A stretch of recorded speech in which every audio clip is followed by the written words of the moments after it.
Hello everyone, welcome to my channel. Today we will study about a topic based on vector, and that topic is rectangular component of a vector in three dimension and two dimension.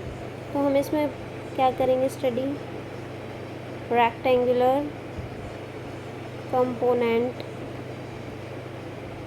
किसका of a vector, rectangular component of a vector किस dimension में ले रहे हैं, हम इसको to dimension में ले रहे हैं, इन टू डायमेंशन। तो टू डायमेंशन का मतलब ये है कि हम इसको एक्स एक्सिस और वाई एक्सिस दोनों के बीच में लेंगे। जैसे मैं आपको ये बोलूँ कि यहाँ से हमारे पास ये तो क्या है, एक्स एक्सिस है, सॉरी ये तो वाई एक्सिस है, और ये हमारे पास क्या है, एक्स एक्सिस है, ठीक है। और हम ये बोले कि यहाँ से, ठीक है, एक ऑब्जेक्ट है, ये एक्स एक्सिस और ये वाई एक्सिस, पर्सन मान लो, पर्सन यहाँ से सीधा जा रहा है, ठीक है।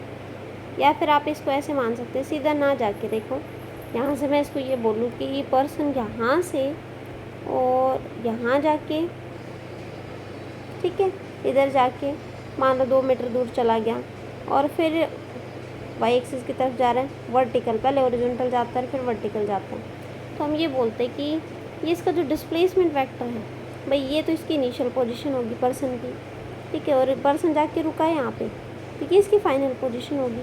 तो ये जो वेक्टर है इसको हम कह सकते हैं डिस्प्लेसमेंट वेक्टर। कहाँ से कहाँ, ये डिस्प्लेसमेंट वेक्टर हो गया हमारा इस पॉइंट से और फाइनल पोजीशन तक। मतलब इसको आप ओ पॉइंट नाम दे सकते हैं, इसको ए दे सकते हैं और इसको बी पॉइंट दे सकते हैं। तो मैं इसको ये कह सकती हूँ कि ओ बी जो है वो हमारा क्या है, डिस्प्लेसमेंट है। और डिस्प्लेसमेंट है क्या, displacement is a vector quantity. तो हम इस डिस्प्लेसमेंट वेक्टर क्वांटिटी को कैसे रिजॉल्व कर सकते हैं, तो ये इसका रेक्टेंगुलर कंपोनेंट आता है। तो देखिए यहाँ से मैं इसको ये बोल दूँ कि एक्स एक्सिस में जो डिस्प्लेसमेंट वेक्टर है वो तो हमारा क्या है, वो तो हमारा है एस एक्स। एक्स एक्सिस में डिस्प्लेसमेंट वेक्टर को हम एक्स नाम दे देते हैं, एक्स एक्सिस में है तो फिर ये किधर जाता है, वाई एक्सिस में जाता है, तो वो डिस्प्लेसमेंट वेक्टर हो गया आपका एस वाई।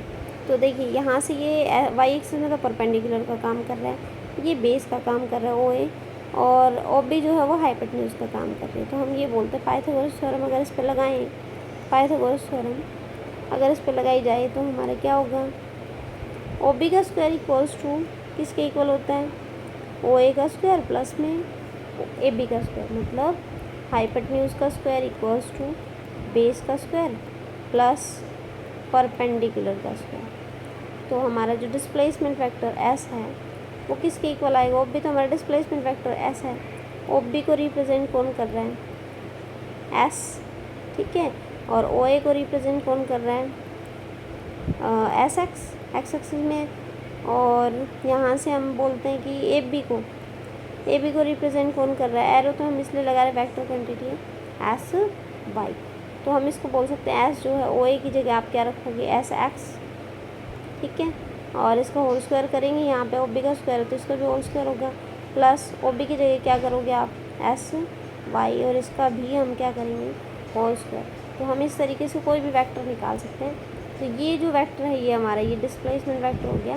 तो हम इसके हिसाब से फाइंड कर सकते हैं कोई भी वेक्टर अगर एक्स एक्सिस और वाई एक्सिस मतलब टू डायमेंशन के बीचों बीच है तो उसके दो कंपोनेंट होते हैं, ठीक है, एक एक्स एक्सिस में और एक वाई एक्सिस में, और इनका यहाँ से हम इसको ऐसे होल स्क्वायर के हिसाब से भी लिख सकते हैं और इस वेक्टर को ऐसे भी दिखा सकते हैं डिस्प्लेसमेंट वेक्टर को कि हमारा एक तो एक्स एक्सिस में है, इसकी डायरेक्शन आई कैप लगा देते हैं। एक्स एक्सिस में देखो वेक्टर क्वांटिटी तो है ही, तो एक्स एक्सिस में अगर आप डायरेक्शन दिखाना चाहते हो तो आई कैप आएगा, और वाई एक्सिस में डायरेक्शन दिखाना चाहते हो तो जे कैप आएगा। तो हमारा डिस्प्लेसमेंट वेक्टर का जो रिप्रेजेंटेशन होता है वो क्या होगा, एस एक्स आई कैप प्लस एस वाई जी कैप। ये हमारा रिप्रेजेंटेशन है किसका, वेक्टर क्वांटिटी का, when the object is moving, displacement vector हो या किसी भी चीज़ का हो, तो हम अगर दो एक्सिस के बीच में लेते हैं कोई भी वेक्टर तो उसके दो कंपोनेंट होंगे, इस तरीके से लिखा जाएगा। अगर आप 3 एक्सिस पे रखते हो, जैसे आगे करते हैं इसको, तो हम यहाँ पे बोलते हैं रेक्टेंगुलर कंपोनेंट इन 3 डायमेंशन, किसका, rectangular component of a vector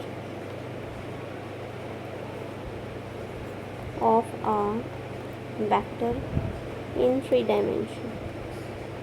3D लिख देती हूँ 3 डायमेंशन के लिए। तो हम यहाँ पे बोलते हैं कि जैसे मान लीजिए आपने क्या किया, एक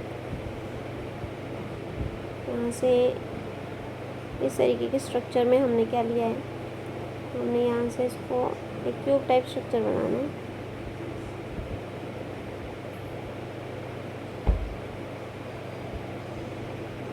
ठीक है, अब हम इसको मतलब हम इसको एक रूम बना देते हैं।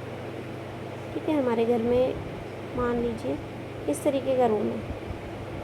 ठीक है, मान लीजिए तो क्या होता ही है, यहाँ से ये जो रूम है इसका कॉर्नर है ये वाला, ये आप ये हमारी नीचे तो हमारी क्या है, फर्श है, ये तो फर्श है, ये छत है, और यहाँ पे हमने इसको क्या माना, रूम का कॉर्नर।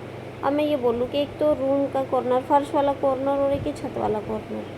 ठीक है, तो हम ये बोलते कि एक इंसेक्ट है वो उड़ के, ठीक है, रूम से होता हुआ और कहाँ जाके पहुँचता है, इस कॉर्नर तक पहुँच जाता है, इस कॉर्नर तक पहुँच गया, इस वाले कॉर्नर तक चला गया।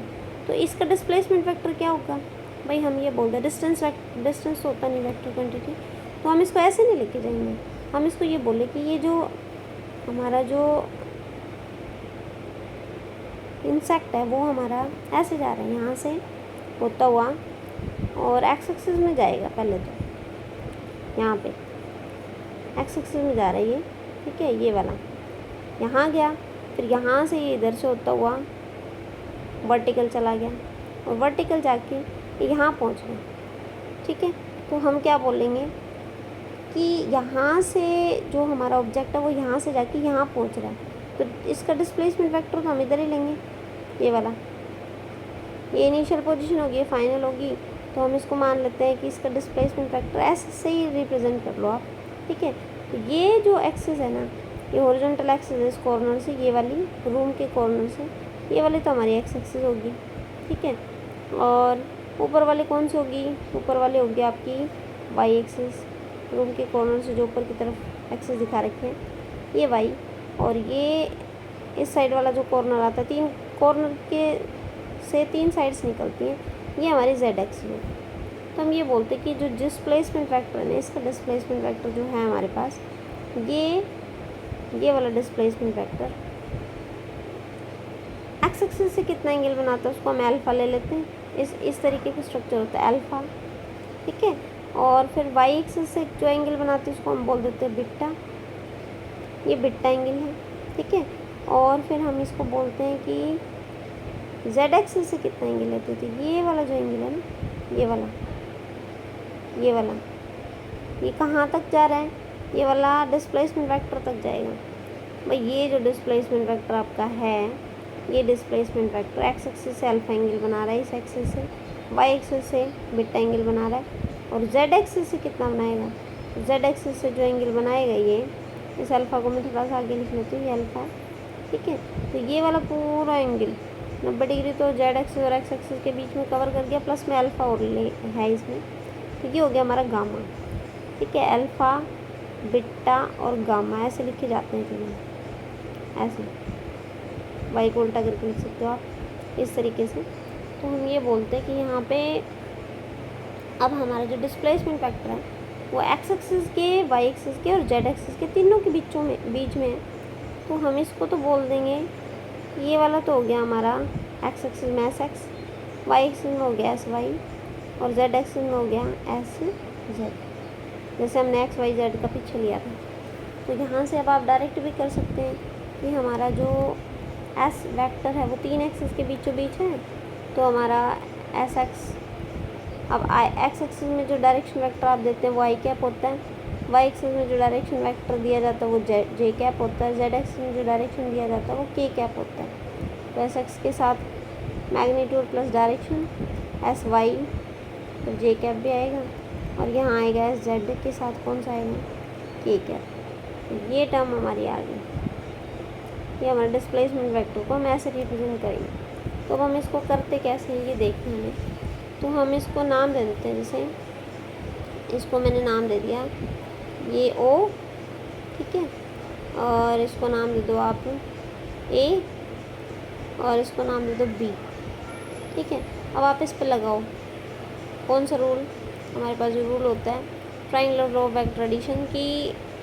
पहले तो हमारा जो वेक्टर है हम इसको मान लेते हैं कि ये जो इंसेक्ट था वो पहले तो किधर आ रहा था, पहले तो ओ से ए आया, फिर ए से बी गया, तो ए से बी अगर जा रहा है तो ये ओ बी जो है ना आपका, ये ओ बी इसका क्या होगा, रिजल्टेंट वेक्टर होगा।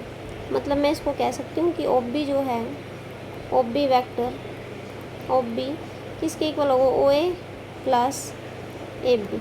मैंने आपको बताया था कि इस तरीके से अगर कोई चीज़ चल रही, मान लो ये वेक्टर फिर ये वेक्टर, ठीक है, ये दोनों ये वेलोसिटी वेक्टर मान लो, हाँ पहले वेलोसिटी इधर थी फिर इस डायरेक्शन में चली गई, तो इनका रिजल्टेंट ऐसे निकालते हैं, ये वाला रिजल्टेंट होता है सीधा के अटैक करता है। तो ऐसे ही हमारा इसमें मोशन हो रहा है, ओ से ए गया फिर ए से बी गया, तो हमारा ये इनिशियल पोजीशन होगी, ये फाइनल होगी, तो हमारा ओ बी आ जाएगा। तो ओ बी हमारा O A plus A B के इक्वल होगा।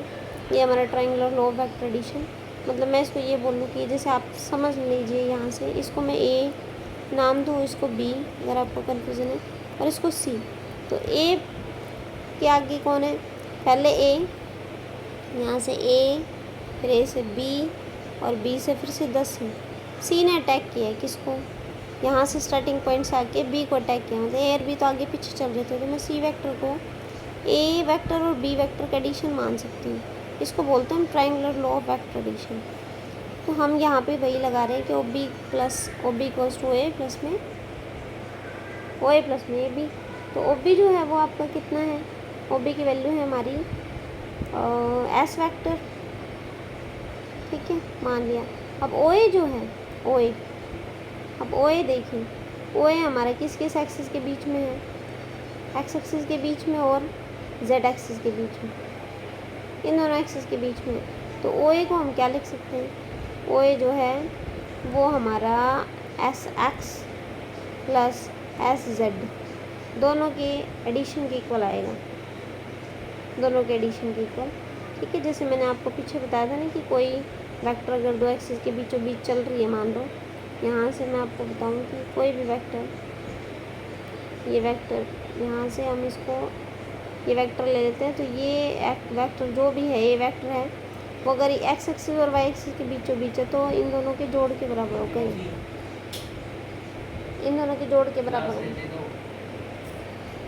हाँ, तो मैं आपको ये बता रही थी कि कोई भी वेक्टर अगर एक्स एक्सिस और वाई एक्सिस दोनों में मूव करता है ना, तो उस वेक्टर की वैल्यू एक्स एक्सिस के वाई एक्सिस के जोड़ के बराबर होगी, या कोई भी दो एक्सिस के बीच में एक्स हो सकती है, जेड भी हो सकती है, उनके जोड़ के बराबर होती है। तो ये वेक्टर है ना, यहाँ से ये ओ ए वेक्टर जो है वो हमारा किस किस के बीच में चल रहा है, ओ ए वेक्टर एक्स एक्सिस और जेड एक्सिस के बीचों बीच है, तो ओ ए वेक्टर की वैल्यू हमारी इन दोनों के जोड़ के बराबर होती है। तो हमारा हो गया एस एक्स प्लस में एस जेड, ठीक है।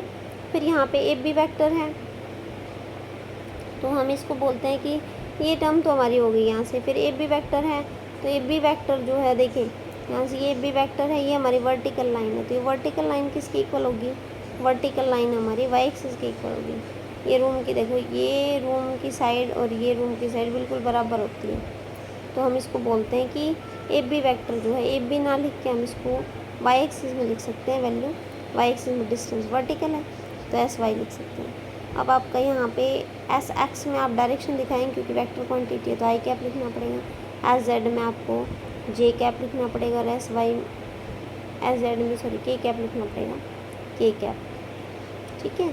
और एस वाई में आप क्या लिखोगे, जे कैप। यहाँ से हम इसको करेंगे तो हमारा जो एस वेक्टर है अगर तीनों एक्सिस में चल रहा है तो एस एक्स आई कैप आएगा, ठीक है, और एस वाई जे कैप आएगा, और थर्ड क्या है एस जेड के कैप आएगा। तो ये तीनों के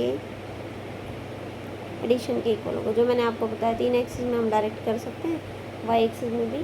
तो यहाँ से हम क्या बोलते हैं, अब एस एक्स यहाँ से देखें, अगर आप इसको लेते हैं इस टर्म को कि हम एस वेक्टर जो है वो एक हाइपोटेन्यूज का काम कर रहा है, एक्स एक्सिस को देखो, एक्स एक्सिस के साथ एस वेक्टर अल्फा एंगल बना रहा है, ठीक है। तो ये तो हो गया एंगल बनाने, एंगल के साथ वाला तो कंपोनेंट क्या हो गया हमारा, एंगल के साथ वाला कंपोनेंट तो हो जाता है हमारा बेस, और ये हाइपोटेन्यूज है ही ये वाली टर्म, तो हम इसको क्या कहेंगे, base divided by hypotenuse equals to cos alpha.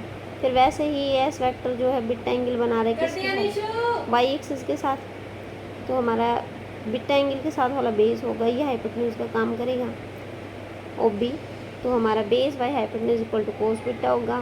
फिर वैसे ही एस वेक्टर हमारा जेड एक्सिस के साथ बना रहा है एंगल, तो कौन सा एंगल बना रहा है, गामा, गामा एंगल बना रहा है, तो हमारा ये जेड एक्सिस वाला कंपोनेंट एस जेड बेस का काम करेगा, और ये ओ बी जो है वो हाइपोटेन्यूज का काम करेगा।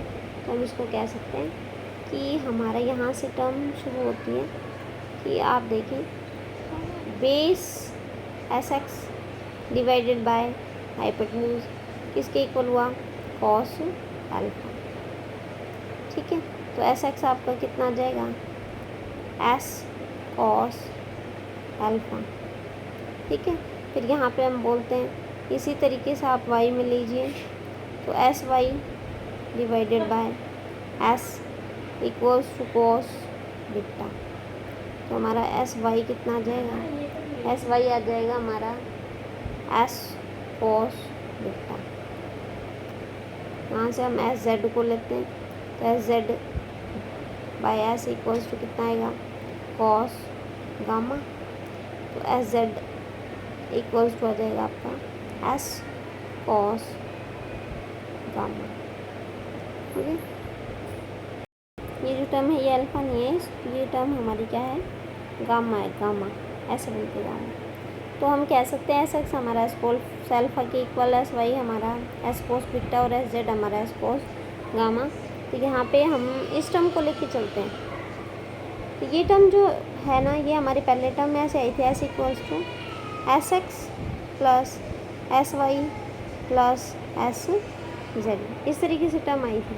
तो हम इसको, इनकी वैल्यू अगर रखें यहाँ से, अगर मैं इसको होल स्क्वायर कर दूँ दोनों साइड से, देखिए S X equals to S equals to S X vector plus S Y plus S Z, ऐसे अगर लें I cap J cap K cap तो हमने लिए लगाया था, तो यहाँ से एस वेक्टर को और इनकी तीनों की होल स्क्वायर कर दें, लेफ्ट में और राइट में होल स्क्वायर कर दें, तो यहाँ से एस वेक्टर किसके इक्वल हो जाएगा, एस एक्स तो हमारा क्या आया था, S cos alpha, S Y क्या आया था हमारा, एस वाई हमारा आया था एस कोस बिट्टा, और एस जेड हमारा क्या आया था, S cos gamma.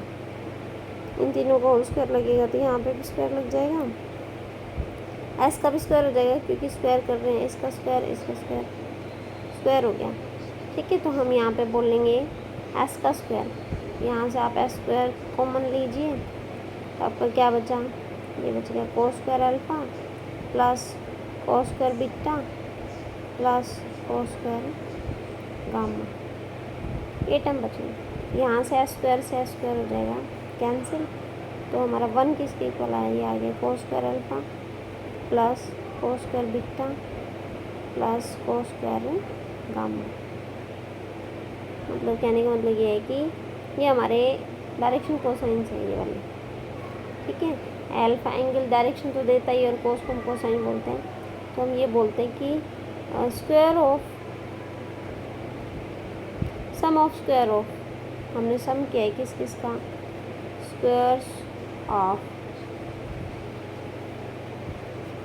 Direction cosines, direction cosines is क्या होगा, इक्वल्स टू 1, और ये value direction cosine of a vector always क्या होती है, 1, मतलब यूनिटी इज ऑलवेज यूनिटी। यहाँ से हम इसको हम एल एम एन नाम भी दे सकते हैं, बट आप इसको डायरेक्ट कर लीजिए, ये cos square alpha plus cos square beta plus cos square gamma equals to, मतलब हमने क्या ली थी यहाँ से हमने क्यूब का स्ट्रक्चर बनाया था। चलो मैं आगे वाले पेज में बता देती हूँ। यहाँ से हमने दोबारा से एक बार देख लो, आपको कन्फ्यूज़न है तो थोड़ा सा, यहाँ से हमने क्यूब टाइप स्ट्रक्चर बनाया, ठीक है। और हम इसको ये बोल रहे हैं कि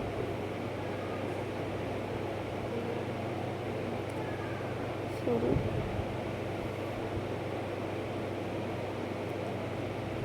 इस तरीके से हमने, ये क्या हो रहा है, गड़बड़ हो रही है। अब देखिए यहाँ से हम इसका क्यूब टाइप स्ट्रक्चर स्टार्ट करते हैं, ठीक है। तो मैंने आपको ये बोला था कि यहाँ से आप इसको, ये तो हमारा जो रूम, इसको हम इस तरीके से मिला के और यहाँ से हम इसको एक पूरा कंप्लीट रूम बना देते हैं, ठीक है। तो यहाँ से मैंने आपको ये बोला कि ये हमारे रूम का कॉर्नर है और ये रूम का कॉर्नर है, और यहाँ से कोई इंसेक्ट है तो यहाँ से चल के यहाँ आया, ठीक है। फिर यहाँ से चल के ऊपर की तरफ गया और फिर ऊपर की तरफ जाके ये इस कॉर्नर से, फिर ये तो इसकी इनिशियल पोजीशन होगी और ये होगी फाइनल पोजीशन। तो ये यहाँ जाके रुका है, तो हम क्या बोलते हैं इसको, हम ये बोलते हैं कि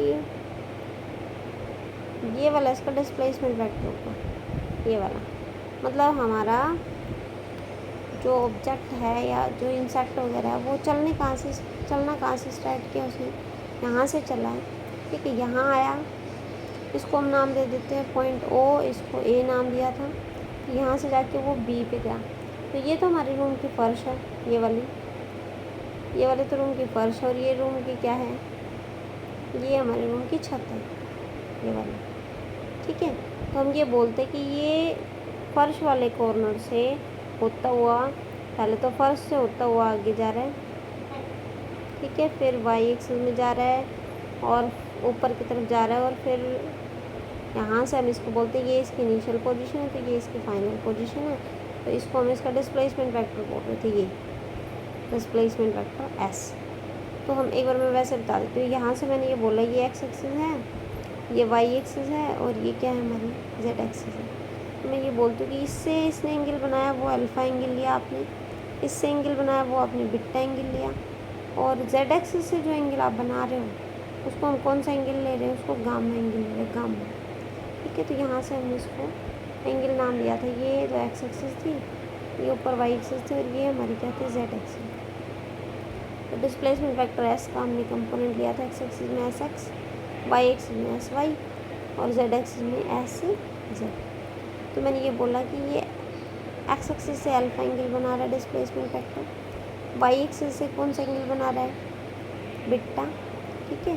अब क्लियर देख लें। और जेड एक्सिस से कौन सा एंगल बना रहा है, जेड एक्सिस से बना रहा है हमारा ये वाला, और इस एंगल को हम क्या बोलते हैं, इस एंगल को बोला जाता है क्या, गामा। ये वाला एंगल है हमारा गामा। मतलब आप इसको नाम दे सकते हैं अगर आपको समझ में आए। यहाँ से इसको एम, इसको ओ और इसको एन नाम देते हैं।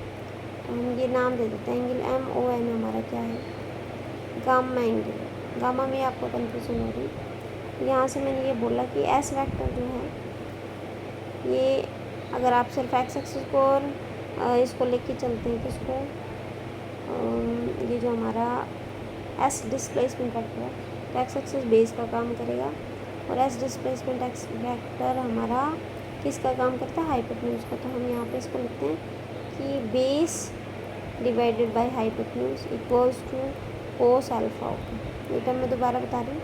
फिर वहाँ से बीटा एंगल वाई एक्सिस के साथ बना रहा है, तो बीटा एंगल के साथ वाली साइड ना हमेशा बेस मानी जाती है, ये वाली। तो हमारी ओ वाई जो है वो हमारी बेस मानी जाएगी।